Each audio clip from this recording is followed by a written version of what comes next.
हैं आज 14, ठीक है, 14 लेसन संग्रहालयों में वस्त्र संरक्षण। आप लोग बच्चों, आप लोग संग्रहालयों में गए होंगे, ठीक है, म्यूज़ियम में आपने गए होंगे। बचपन में भी छोटे बच्चे भी जैसे अपने पेरेंट्स के साथ जाते हैं, पिकनिक में जाते हैं, तो संग्रहालय में, म्यूज़ियम में गए होंगे। वहाँ पे आपने बहुत तरह के जो राजा महाराजाओं के पुराने वस्त्रों को अच्छे से सजाते हुए और ये चीज़ डेकोरेट करके हुए आपने देखे होंगे, ठीक है। उससे संबंधित है कि उसमें किस प्रकार की संरक्षण के लिए आवश्यकता होती है। इस पाठ के माध्यम से आपको वहीं पे, जैसे कि अगर आपका रोजगार लग जाता है, आप वहाँ निरीक्षक बन जाते हैं, तो आपको कौन कौन किसी का कार्य अपने को करना होगा, किस प्रकार आप कार्य करेंगे, उससे संबंधित इस लेसन में हम पढ़ेंगे, ठीक है। इस अध्याय को पढ़ने के बाद शिक्षार्थी क्या क्या प्राप्त कर सकेगा? ज्ञान के स्रोत के रूप में संग्रहालय का महत्व को समझ सकेगा, वस्त्र संरक्षण की संकल्पना और वस्त्रों के नष्ट होने के कारणों को पता कर सकेंगे। संग्रहालय वस्त्र संचयन की देखभाल के लिए आवश्यक ज्ञान कौशल की व्याख्या कर सकेगा। अब इसके महत्व की बात कर लेते हैं। 11वीं कक्षा की मानव परिस्थिति परिवार विज्ञान HEFS पाठ्यक्रम में भाग 1 में भारत में वस्त्र परंपराएं नामक अध्याय में आपने सीखा है कि उत्कृष्ट वस्त्र उत्पादों का निर्माण उतना ही प्राचीन है जितना कि भारतीय सभ्यता। केवल कातने बुनने में ही नहीं बल्कि रंगने की खोज, वस्त्रों पर विशेष रूप से सूती कपड़े की रंगाई छपाई भारतीय प्राचीन सभ्यता का एक प्रथम भाग रहा है। यही कारण है कि हजारों वर्ष तक भारतीय वस्त्र विश्व के लगभग सभी भागों में व्यापार की जान वाली विशेष वस्तु हो गई थी। लगभग 15वीं शताब्दी के बाद से तभी अभी तक भारत वस्त्रों के सबसे बड़े निर्यातक के रूप में जाना जाता है। पूरे विश्व में मुख्य नगरों में संग्रहालयों में भारतीय वस्त्रों के विशेष भाग नामित किया गया है, जो उस समय के शासकों के लिए उपहार, व्यापार की वस्तुएं, उद्योग प्रदर्शन की वस्तुओं के भाग थे। संग्रहालयों की प्रथा का उद्भव पश्चिम से हुआ है, जिसका लक्ष्य पुराकाल वस्तुओं का संग्रह करना। भारतीय संस्कृति में खंडित वस्त्रों संग्रहालयों की स्थापना करने की कोई प्रथा नहीं थी। क्यों? उपयोग में लाई गई मूर्तियां पवित्र जल में डुबो दी जाती थी। पुनः उपयोग में आने वाली सामग्री का नवीनीकरण कर लिया जाता था। फटी पुरानी वस्तुओं को भूमि में गाड़ दिया जाता था, जल में फेंक दिया जाता था, ताकि उस मिट्टी में मिल जाए और उत्पन्न हुई आनंदी। ये कब से शुरू हुआ? आनंद कुमार स्वामी 1968 से ध्यान केंद्रित हुआ। म्यूजियम संग्रहालय शब्द दर्शन शास्त्र के यूनानी विचारधारा से लिया गया है। म्यूसेस का कला मंदिर होता था, अर्थात सीखने और अध्ययन का एक पवित्र स्थान। भारत में संग्रहालयों की स्थापना विशेष रूप से 19वीं शताब्दी के बाद भाग में धरोहर के अभिन्न अंग में कला और संस्कृति का ज्ञान लोगों तक पहुंचाने का सबसे अच्छा तरीका माना गया। अब देखिए बच्चों, यहाँ एक बात मैं आप लोगों से कहना चाहूँगी कि जहाँ हम लोग संग्रहालय में जानते हैं पुरानी चीज़ें, पुरानी जानकारियाँ हमें वहाँ मिलती है, ठीक है। संग्रहालय विविध बहु परियोजना कार्य करते हैं। ये विभिन्न पुरानी नई संस्कृतियाँ, परंपराओं और कला वस्तुएं, मिट्टी के बर्तन, कपड़े, विभिन्न प्रकार के पदार्थ इकट्ठे करते हैं जो अक्सर कीमती और दुर्लभ होते हैं। संग्रहालय की वस्तुएं वर्गीकृत की जाती है, पंजीकृत की जाती है और फोटोग्राफी की जाती है। इसमें कुछ विशेष स्थायी गैलरी अस्थायी प्रदर्शनकारियों को प्रदर्शित की जाती है, जबकि अन्य भंडार में रखी जाती है। अन्य शोध की गई जानकारी प्रकाशनों की तैयारी के विद्वानों के अध्ययन और कुछ वस्तुएं अन्य उपलब्ध कराने हेतु अन्य पहलू जो संग्रहालय को ज्ञान का स्रोत बताते हैं। इस प्रकार सामान्य शब्द में संग्रहालय एक संस्था है जहाँ स्थायी प्रदर्शनी रहती है और जन साधारण की शिक्षा मनोरंजन के लिए खुले रहते हैं। आप जैसे कि सारनाथ भी अगर जाएं, जैसे बनारस सारनाथ के वहाँ जाएं, तो वहाँ भी इस तरह के म्यूज़ियम है। आप यहाँ पे जैसे अपन उदयपुर में हैं तो सिटी पैलेस में वहाँ जाके म्यूज़ियम में, आप जहाँ भी रह रहे हैं, जयपुर में रह रहे हैं, कलकत्ता में रह रहे हैं, जहाँ भी आप रह रहे हैं, वहाँ पे वहाँ की धरोहर को सजा के रखा जाता है ताकि आने वाली पीढ़ियों को ज्ञान प्राप्त हो सके, अपने जो कार्य पे गौरवान्वित महसूस करें कि आगे वाले व्यक्ति भी कितने बुद्धिमान थे और कार्य को कितना सलीका से कार्य किया जाता था, ठीक है।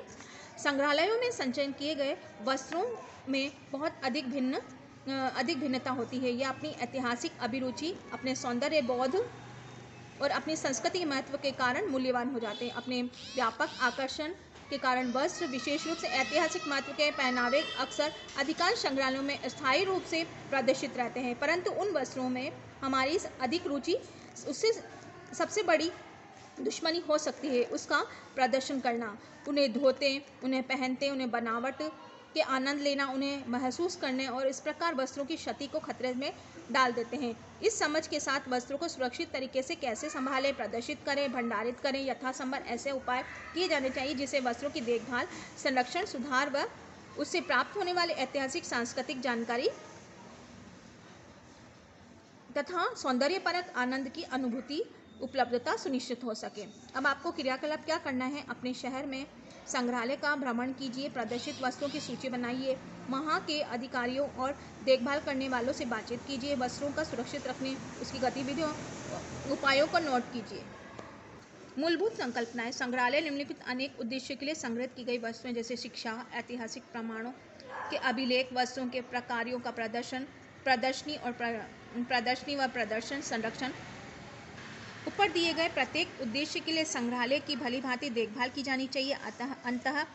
अतः संरक्षण हर प्रकार से संग्रहालय का मुख्य कार्य बन जाता है। यह अपनी प्रशिक्षण योजनाएं, व्यावसायिक निकायों, आचार संहिताओं और नैतिकताओं के सहित एक विशिष्ट पेशेवर गतिविधि है। संरक्षण के प्रारंभिक काल में इसका उद्देश्य बहुत से वस्तु को पुनः स्थापित करना होता था, कभी कभी उसके परिपक्व गौरव तक, परंतु अब संग्रहालय में पुनः स्थापित कर वस्तुओं को अनुमानित पूर्व स्थिति पर लौटने के रूप में परिभाषित किया जाता है। संरक्षण मुख्य रूप से किसी वस्तु की जीवन काल के दीर्घकाल बनाने के लक्षित का एक संक्रिया है।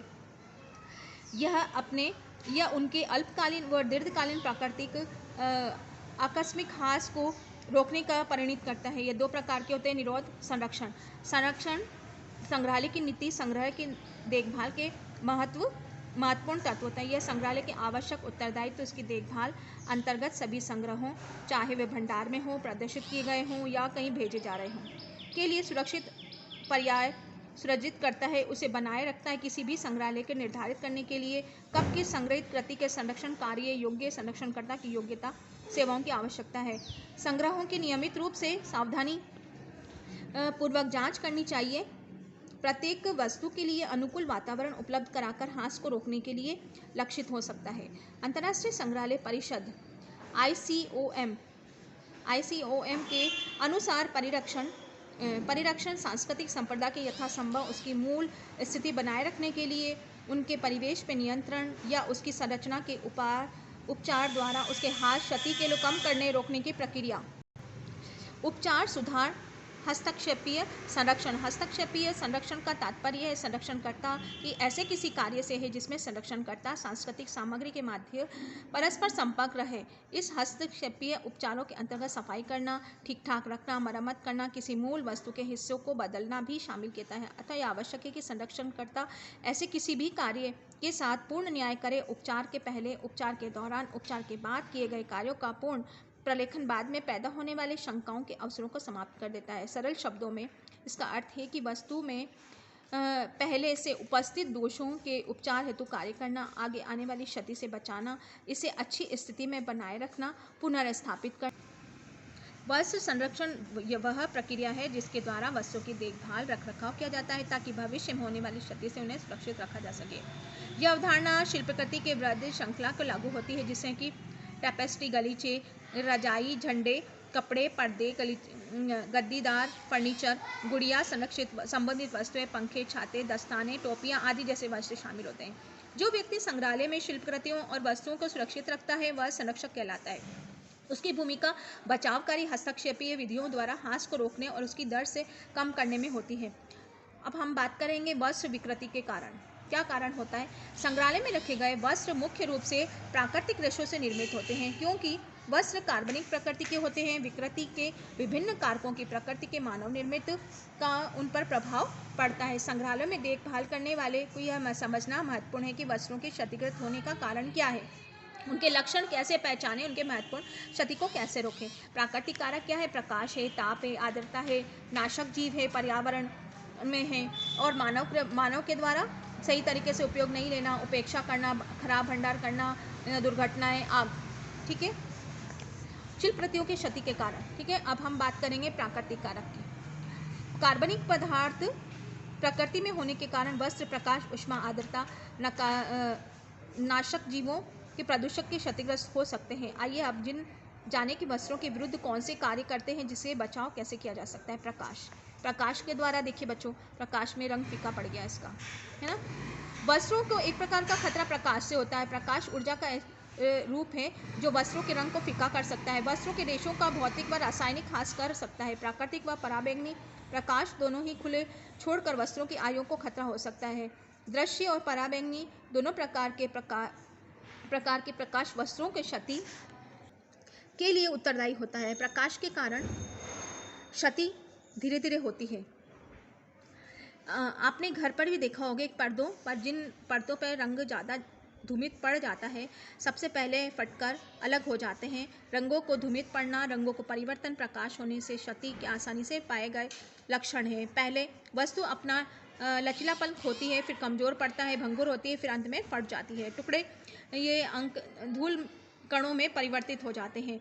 इस प्रक्रिया में वस्त्रों का पीला भूरा पड़ जाना खराब अवस्था का सूचक होता है। प्राकृतिक प्रकाश पराबैंगनी प्रकाश का मुख्य स्रोत है। पराबैंगनी प्रकाश सूर्य के प्रकाश में उपस्थित होता है। यह कई बल्बों द्वारा उत्सर्जित होता है। बहुत कम समय में बहुत अधिक क्षति पहुंचाने में क्षमता रखता है। प्रकाश से क्षति को रोकना, वस्तु पर पड़ने वाले प्रकाश की तीव्रता को न्यूनतम करना, वस्तु को कम से कम समय प्रकाश में रखना, प्रकाश रासायनिक सक्रिय विकिरणों को हटाना।